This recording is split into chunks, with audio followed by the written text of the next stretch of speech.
Jadi Mbak Kong itu ngelola sanggar itu merasa kecolongan. Karena karena mengejar membagikan skill saja. Yang penting bukan di skillnya ternyata. Harus dibekali menjadi pribadi sejati sehingga skill itu pun mengikuti, dan ketika sudah memiliki skill tidak jatuh pada kesombongan. Tidak lagi rendah diri dan memiliki loyalitas tinggi di dalam menapai hidup. Maka ketika menjadi ahli komputer, ahli informatika, maka dia bisa menciptakan sesuatu yang indah, yang kuat. Yang ahli tari menjadi penari profesional, yang olahraga jadi olahragawan profesional. Itu ke sana. Jadi Mbak Kong merasa kecolongan puluhan tahun mengelola sanggar itu melulu saya kasih skill dulu gitu. Setelah jadi Jatuh kesombongan itu tadi. Ternyata ada yang lebih penting dan lebih hakiki untuk diraih seseorang. Ya jadi pribadi sejati dulu. Mengenal ragawinya dulu, mengenal rohaninya dulu, baru jiwanya ini tumbuh jadi pribadi sejati. Jadi paham rohani, paham jasmaninya, sehingga jadi jiwa yang utuh. Ketika menguasai skill, dia menjadi sinar hidup. Itu yang Mbak Kong temukan dalam riset partisipasi selama ini. Karena Mbak Kong punya sanggar kan dari kecil sampai setua ini kasarnya gitu. Nah ketika sudah menemukan hal itu, Mbak Kong nggak mau mengulangi yang keliru. Ya, sama ketika jenengan menemukan dua lembaga besar yang cukup populer di negeri ini, bukan saling mengisi tapi saling menyindir. Harusnya saling melengkapi. Oh, ini kekurangan lembaga A di sini, kelebihan lembaga B di sini. Kita padukan. Oke, ini ambil silahkan, kita terapkan di A. Terus yang di B ini kalau ada sesuatu yang lebih prinsipal bisa dibagikan yang ada di A. Maka ada simbiosis mutualisme. Ada suatu perpaduan yang saling mengisi, bukan saling menyindir, bukan saling menyalahkan, tidak saling memfitnah, tidak saling mendiskreditkan. Bahkan kalau sindiran-sindiran seperti kemarin yang kalian hadapin itu kan terjadi assassination, upaya pembunuhan karakter terhadap lembaga A oleh lembaga B. Padahal ini kan satu visi dan misi dalam naungan pada bendera yang sama. Kebayang nggak?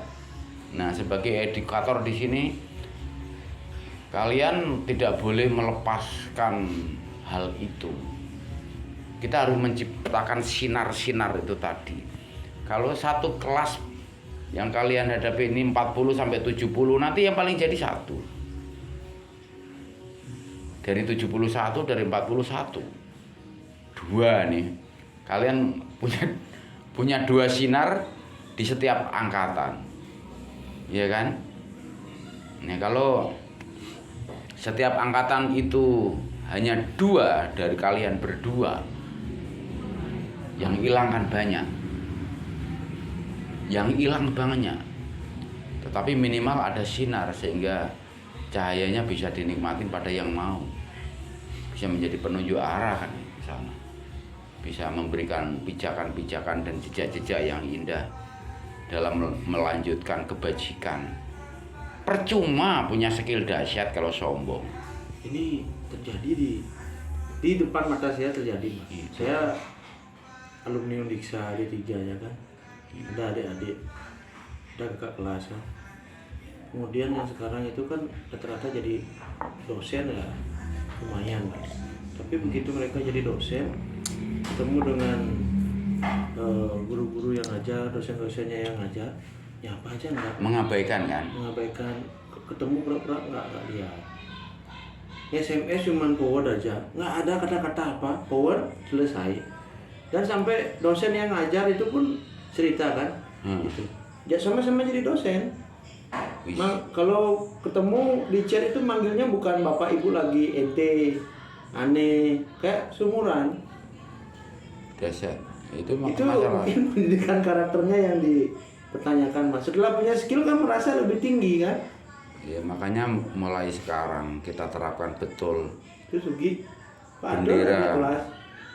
bendera karakter building education ini harus sampai ke sana.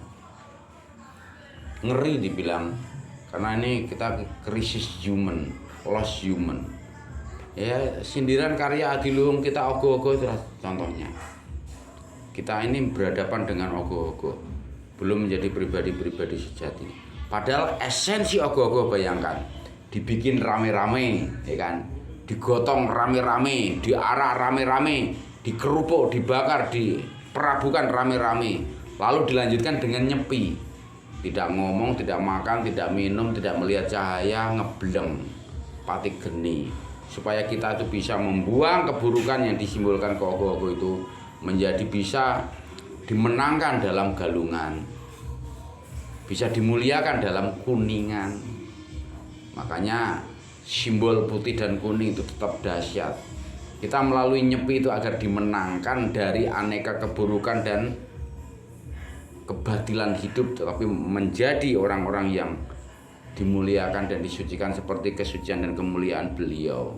Maka buang yang buruk, hindarkan yang jelek-jelek, bersihkan dan sucikan melalui nyepi itu tadi, berata itu nyepi, supaya dimenangkan, dirayakan dalam galungan, supaya bisa disucikan dan dimuliakan dalam kuningan, lalu menjadi dharma hidup penuh kebajikan. Dahsyat kan sebetulnya 48 perayaan yang dipelihara di People Bali ini perlu diperawat, perlu dipelihara, ditambah isi dikit. Jadi indah sekali.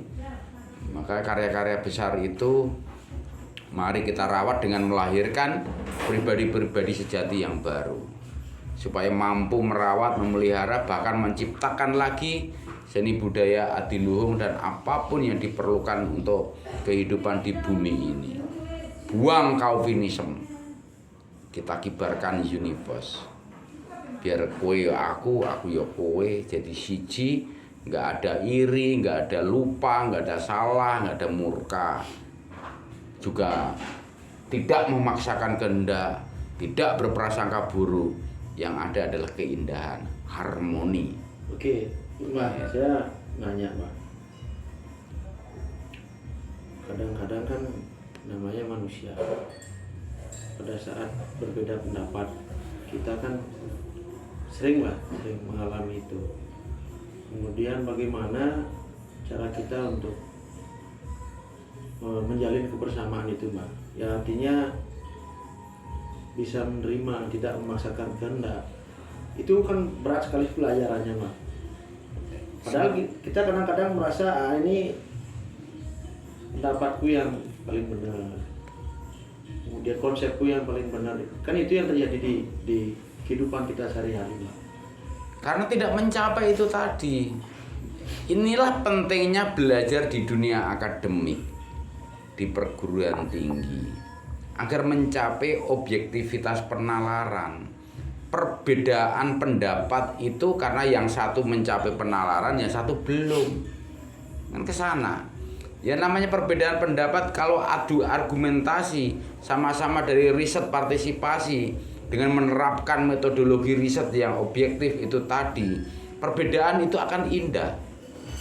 Oh, kajianmu dari sisi dimensi sosial, kajiannya Surya dari dimensi ekonomi, kajian Mbah Kong dari dimensi politik, kajian Pak Page dari dimensi hukum, kajiannya Pak Tono dari kajian sejarah. Kan beda, tapi saling melengkapi. Dimensi ekonomi, dimensi hukum, dimensi sejarah, dimensi politik. Penerapannya di mana? Dimensi politik ini meliputi kebijakan dalam memanajemen sesuatu yang berhubungan dengan komunitas, pemerintahan, government, ya kan? Ini sifatnya birokratif. Kalau perbedaan pendapat asal apologi saling membenarkan, berarti yang seorang mencapai, yang satu orang lagi tidak. Kalau masing-masing ini mencapai, pasti indah perbedaan itu. Oh, kajiannya Pak Surya di ekonomi, kajian Pak Agus di informatika, kajian Mbah Kung di politik, kajian Pak Bagenya di sejarah, kajian Pak Tonanya di hukum. Itulah yang disebut antropologi kehidupan. Dari berbagai multidimensi sistem, maka ada fakultas. Di setiap perguruan tinggi minimal ada 9 fakultas. Di setiap fakultas minimal ada 4 jurusan. Masing-masing jurusan supaya melahirkan spesialis sesuai dengan bidang, mempersempit pekerjaan agar menjadi profesional. Maka ada gelar profesor, karena establis di dunia spesialisasinya, sehingga mampu mempertanggungjawabkan apa yang disampaikan, apa yang dikerjakan, apa yang dipraktekkan, apa yang diterapkan, apa yang diamalkan, apa yang diajarkan. Establish of mind, establish of talking, establish dalam apapun, makanya dikasih gelar profesor. Oke, izin Pak.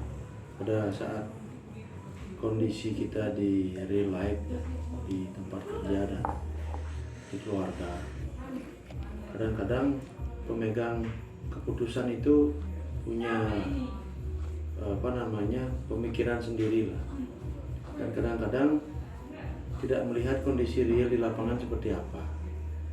Kemudian pada satu sisi dia punya pandangan yang berbeda dengan kondisi real di lapangan, dan pandangan itu harus diwujudkan seperti itu.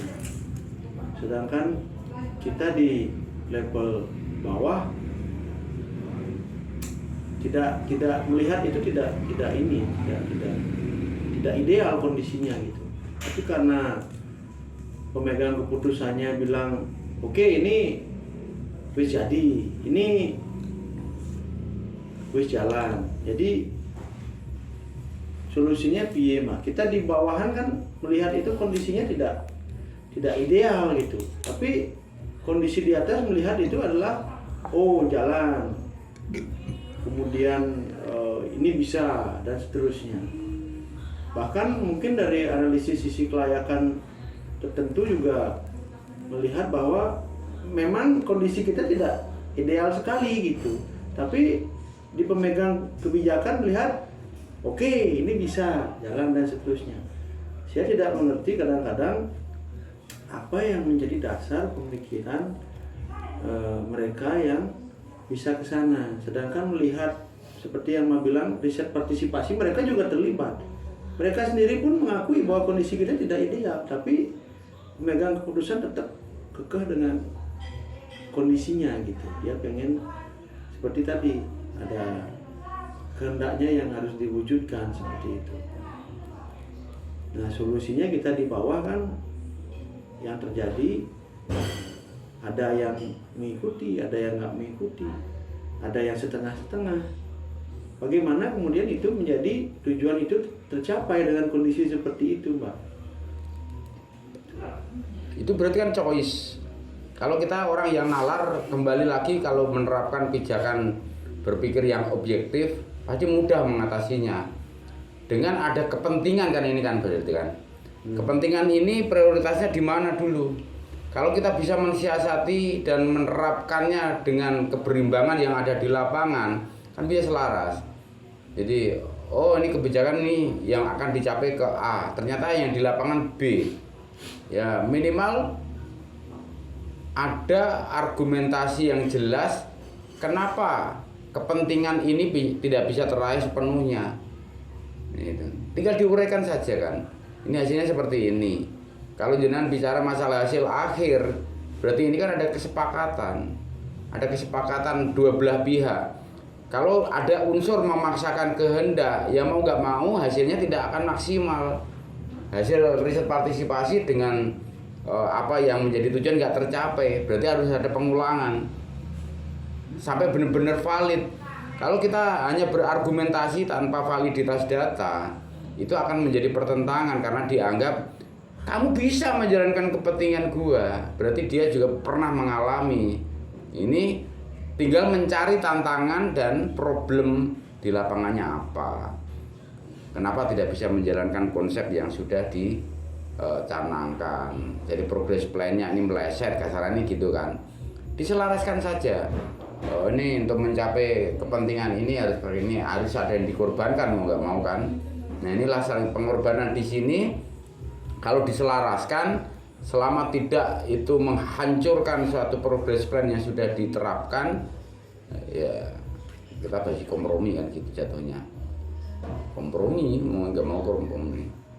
Ya nanti ada budaya tandingan kasarannya. Karena ini yang dihasilkan dengan satu pemaksaan kehendak yang menjalankan terpaksa, maka harus ada riset tandingan. Disinilah dunia akademik terjadi. Buku dijawab dengan buku, teori dijawab dengan teori, praktis harus dengan praktis juga. Nah, bagaimana dipadukan sehingga teori dan praktis ini selaras kan ke sana pencapaian kita. Makanya jenengan dituntut skripsi, dituntut tesis, dituntut disertasi, dituntut presentasi untuk menjadi spesialisasi yang profesional itu tadi. Maka jenjang anugerah dan apresiasi akademis ini di profesor. Makanya kan saya bilang sama kalian, kalau nanti mencapai profesor jangan hanya satu. Kalau sahabat saya bisa mencapai 6, kalian minimal 2 kan dapat. Di informatika 1, ya kan? Di humaniora biasa 1. Ada teknisnya, ada humanioranya. Ya kan gitu. Mungkin jenengan bisa menjembatanin temuan-temuan baru yang ditemukan dengan analisis yang kritis itu tadi. Jadi sebetulnya kalau masalah perbedaan pendapat, pencapaian progress plan yang gagal, anggaplah gagal ya, yang karena ada benturan-benturan itu, maka benturan-benturan itu kan melahirkan ilmu baru. Makanya ada tesis, ada antitesis, ada sintesis, ya harus ada hipotesis lagi. Makanya ini kausalitas, ada hukum sebab akibat itu, ada tesis pasti ada antitesis. Setelah tesis ini ada antitesis, pasti melahirkan sintesis. Nah, sintesis ini pasti ada yang mengkaji ulang, lahirlah hipotesa baru. Sekarang jenengan punya anak karena kawin, suami istri. Ada nggak anak yang dilahirkan tanpa kawin? Saya tanya. Harusnya cepet dong jawabnya. Nah itu kan dengan sel tabung, dengan ini transformasi sel. Jadi temuan-temuan metodologi baru, kecerdasan akal ini diselaraskan, ditingkatkan, dan selalu ada. Pesawat terbang aja mulai berbeda-beda bentuknya dan tujuannya, kecepatannya, bahan bakarnya dan sebagainya. Jadi temuan-temuan ini sebetulnya bukan mati di situ. Kalau ada temuan baru, pasti melengkapi temuan yang lama. Bukan berarti menentang yang lama, tidak. Tapi melengkapi, menyempurnakan. Nah inilah untuk mengurangi pemaksaan kehendak dan berprasangka buruk itu tadi. Karena prasangka buruk dan pemaksaan kehendak itu sumber penyakit, sumber konflik dalam hidup. Nah, ke sana. Makanya penyakitnya adalah lupa, salah, iri, murka. Itu penyakitnya, sumber penyakitnya 2. Di dunia sosial, di humaniora maupun di dunia apapun, hanya itu 4 penyakitnya dan 2 sumber penyakitnya. Mari kita sama-sama, bahwa tugas kalian sebagai edukator ini harus makin bangkit, menciptakan sinar-sinar baru itu. Sinar ini bukan berarti kita membicarakan gelap dan terangnya kehidupan, tapi ini adalah pijaran yang bisa dimanfaatkan untuk terus mencerahkan, untuk terus menghidupkan, untuk terus membangkitkan, untuk terus berinovasi dalam bidang masing-masing. Makanya dipersempit ke jurusan. Jurusan diperluas di fakultas, fakultas diperluas di universitas. Kan situ.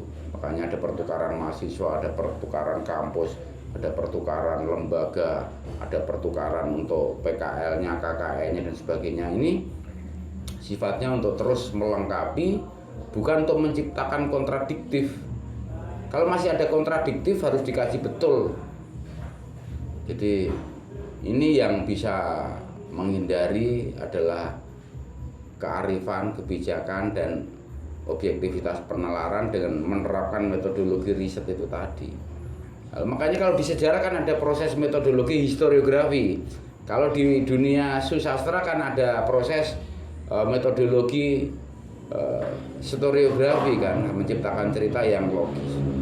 Jadi ada metodenya masing-masing untuk diterapkan.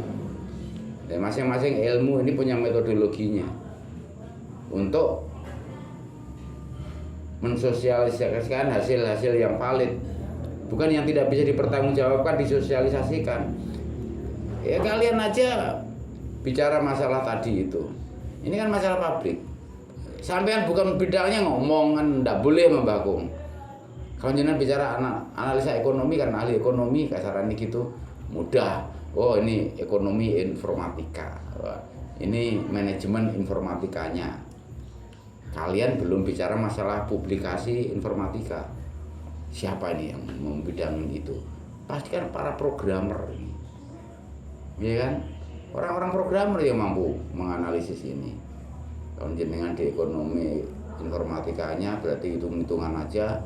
Ini di informatika manajemen berarti bagaimana mengelola manajemen informatikanya ini sedapat mungkin. Lalu nanti bagaimana inovasi-inovasi baru tentang program? Coba sekarang media sosial, ingat nggak kalian ada Friendster, ada Facebook, muncul YouTube, ya kan? Sekarang muncul VTube, muncul apalagi Twitter, ya kan? Setelah Twitter ada Instagram muncul lagi, WhatsApp lagi, ada lagi ya sekarang itu TikTok, ada snack video, ada Blingo dan sebagainya ya. Ini pertumbuhan saling melengkapi, kan tidak saling menjajah, nggak saling mengintimidasi.